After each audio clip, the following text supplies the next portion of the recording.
Primeira pergunta é do Antônio Filho. Acho essa pergunta boa.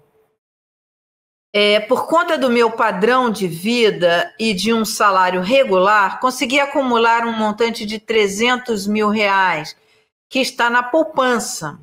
Apesar de ter 47 anos, sou completamente neófito em relação a investimentos. Esse não é um dinheiro que precisarei tão cedo em minha vida. O que fazer para aposentar daqui a 10 anos? Muito obrigada pelos ensinamentos de sempre. A gente que agradece, Antônio, a sua pergunta, porque ela é muito boa. Eu fiquei espantada. Você ter 300 mil aos 47 anos na poupança é complicado, né, Álvaro?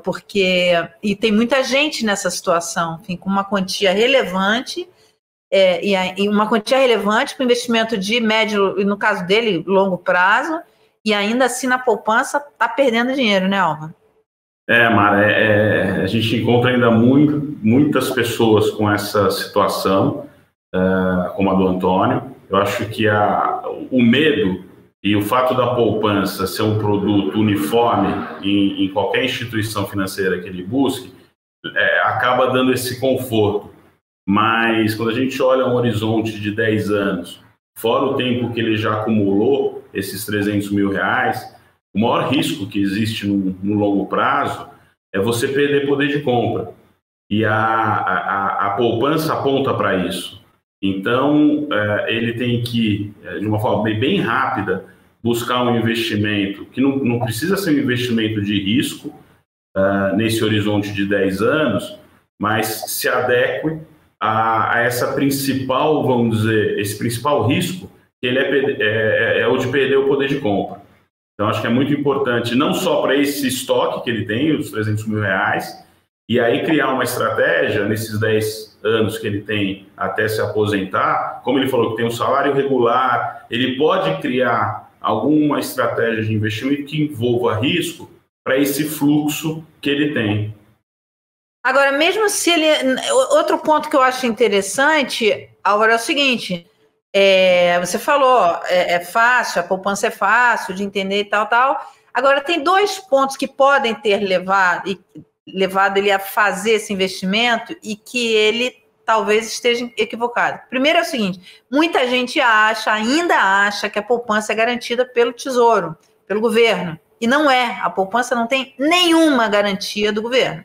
Ela tem garantia do FGC até determinado valor, enfim. Agora, você tem aplicações que têm garantia do Tesouro, no caso, as aplicações no Tesouro Direto, enfim, títulos do Tesouro Direto, e que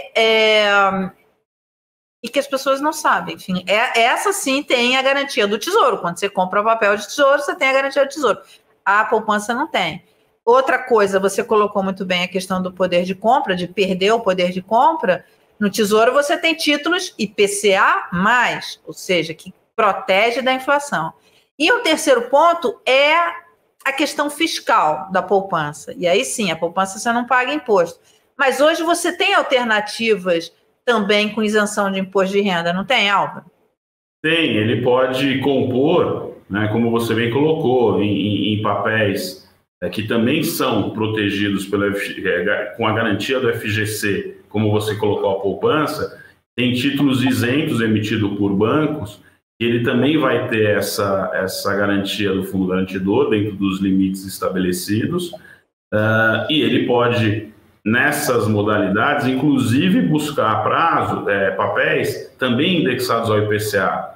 Então é compor, a gente pode olhar prazos mais curtos, focando papéis de emissão bancária com garantia do FGC, entre eles existem as letras, né, de agronegócio e imobiliária, que são isentas. Ele pode, em prazos mais longos, comprar um título público através do Tesouro, através de uma corretora. Enfim, compor, principalmente quando ele for fazer esse aporte, né?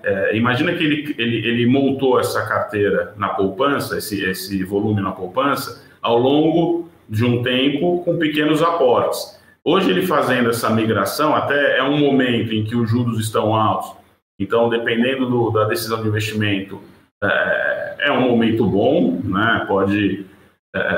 Diferente de um momento em que se os juros estivessem baixos, e ele não... Porque o que ele vai fazer agora? Ele vai pegar, sei lá, vamos imaginar que ele acumulou isso por 15 anos, 20 anos. Ele vai fazer investimento de uma vez só dos 300 mil. Diferente se ele tivesse construído essa carteira com o volume que ele aplica por mês em diversos níveis de taxa. E que isso daí acaba diminuindo o risco também, né? Enfim, então, eu acho que assim, olhar e, mais uma vez, ele buscar uma pessoa que o ajude na tomada de decisão. E o que é muito importante, ele falar, como ele já deu alguma informação aqui, do qual é o objetivo dele. Então, isso foi muito bom, Antônio, ter dito. O horizonte, ele não precisa, nos próximos 10 anos, de renda, né, porque ele tem uma renda estável e, de uma certa forma, como ele falou, previsível. Então, é importante que o Antônio se atenha à qualidade da informação que ele tem para passar para o profissional.